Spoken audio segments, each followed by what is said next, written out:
South Carolina's always been one of my favorite places to visit. It rained today, though. The show got rained out, but we had a little crowd of people kind of hung out. They had a little, what would you call that? A kind of I guess a little patio there, outside patio. And some people kind of congregating there and eating food, and despite the rain, and they had DJs, so went over there and just hung out, took some pictures, and next thing you know, there's a microphone, and put my iPod up, or my telephone up, and started sang a few songs. So yeah, we had a great time. Here we go. Turn it up a little bit. Come on, now put those hands together. We was at a club. Here we go, y'all.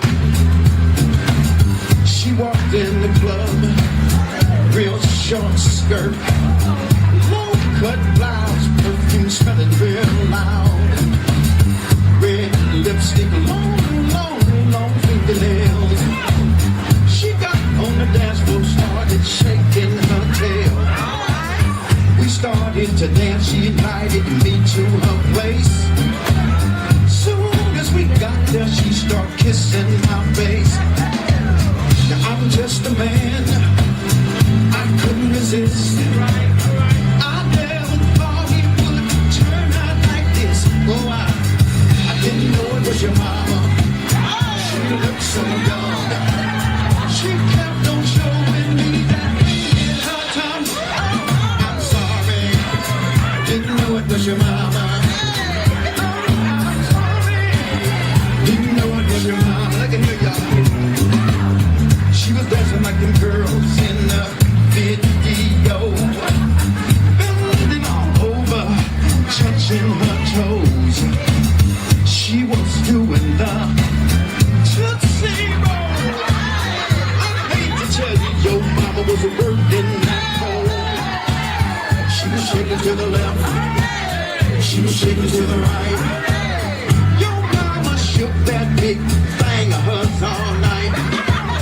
I'm just a man, I couldn't resist. I never thought it would turn out like this. Oh, I didn't know it was your mama. She looked so young. She kept on showing me that tongue. I'm sorry, didn't know it was your mama. Hey, I'm sorry, didn't know it was your mama. Didn't know it was your mama. Oh, I'm sorry. Didn't know it was your mama. Look at here, y'all. Now your mama's sexy, sexy as can be. Yes, I did your mama, but she also did me. Now I don't mean no disrespect, but look at this nigga, your mama.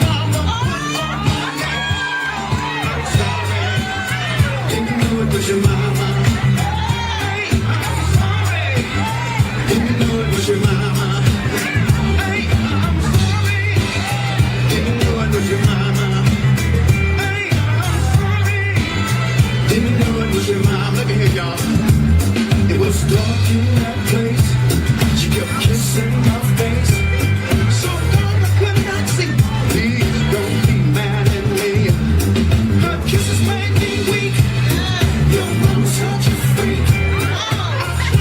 Jesus, I'm sorry. I'm sorry. Didn't know it was your mama. Hey, I'm sorry. Didn't know it was your mama. Let me hear y'all. I'm sorry. Didn't know it was your mama. I can hear y'all. Come on now. I'm sorry. Didn't know. I want all the mamas in the house. I'm gonna give you a size 4, a size 44. I want y'all to shake your money leg up. Come on now. Just shake what you good love. Didn't know it was your mama. Hey, I'm sorry. Didn't know it was your mama. Hey, I'm sorry. Didn't know it was your mama.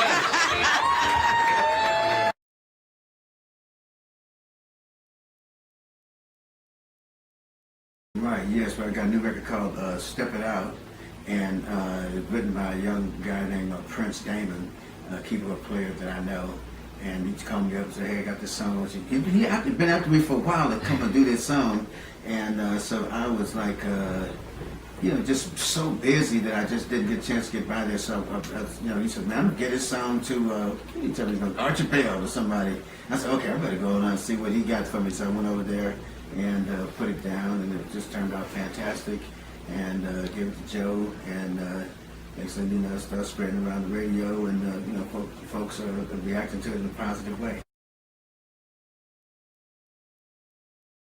As the younger generation, they've had a chance to be introduced to this record again. Can you give me a take on how you felt and received the younger generation, how they received you as well?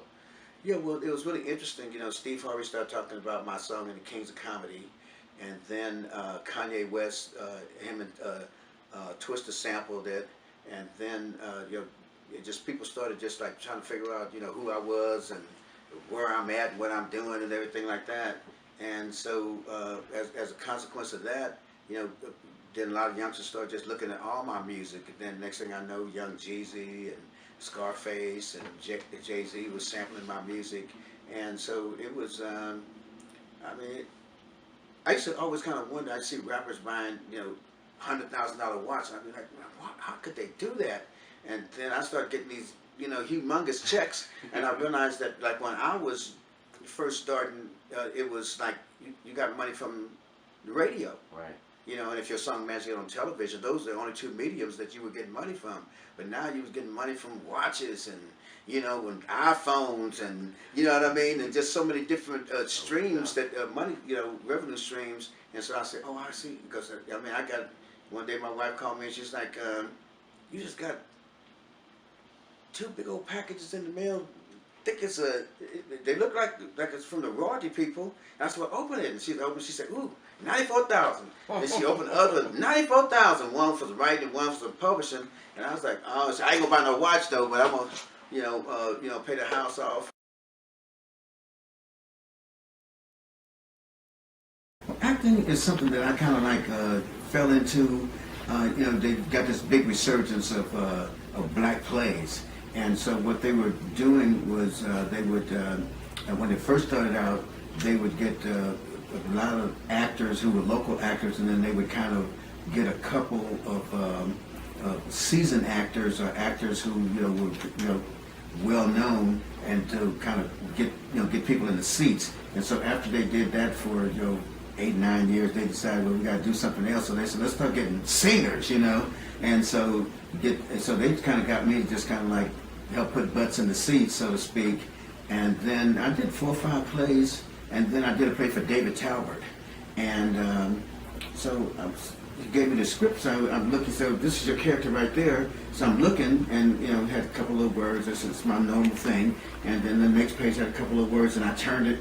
The whole page was me. Then 4 or 5 pages was me. I was like, oh, I can't do this. This is too much dialogue for me. I'm just used to having a few little lines. And so he kind of coached me through it. And then that's when I really knew that I could act, when I was able to retain that dialogue and to deliver it to his satisfaction. And so then I said, oh, so I'm an actor now. I'm ready to do rock and roll. Yeah, come, better watch out, Denzel. Yeah.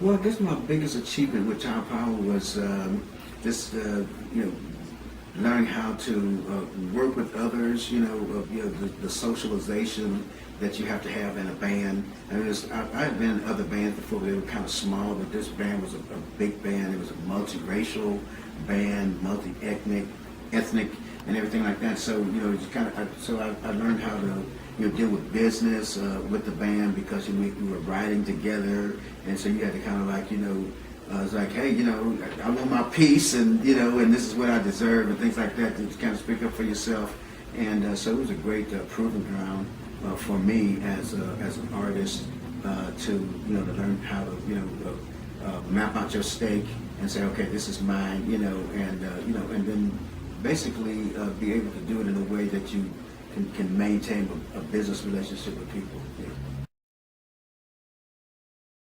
What All right, we know you wrote the record. The record had to be targeted towards a woman. But what was the real inspiration that day that caused you to pick up that pen and just put that record down? Yeah, I had a guy used to work in my house, and he's a carpenter, and we were always having something done at the house, and he always told me about his son to write. And so he finally relented and told him, bring your son over. So he brought his son over, and his son was really, really talented. And so, but he was telling me, oh, I gotta be inspired to write. And I was like, wow, you know, Motown, they go to work every day. You know, they go 8 o'clock and they stay to 6 o'clock, and they just be in the room writing. And you know, it's like a job, you know. And I said, so whether it's inspiration, whether the sun's shining, whether you got to argue with the wife, whatever. And so I got him to believe in that. And so one day he came by the house and he was like, ready to write? And I was like, no, I don't feel like writing today. And he's like, why? And I said, oh man, my girl got into it. And then he turned the tables on me, telling me, you gotta write no matter what. And so we sit down at the piano and wrote "Cause I Love You." There you go.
Lenny, don't stop. Hey, I told a girl I'm 72 years old. I said that I'm half the man I used to be. I told her, you got 21 minutes, baby. Let me hear you.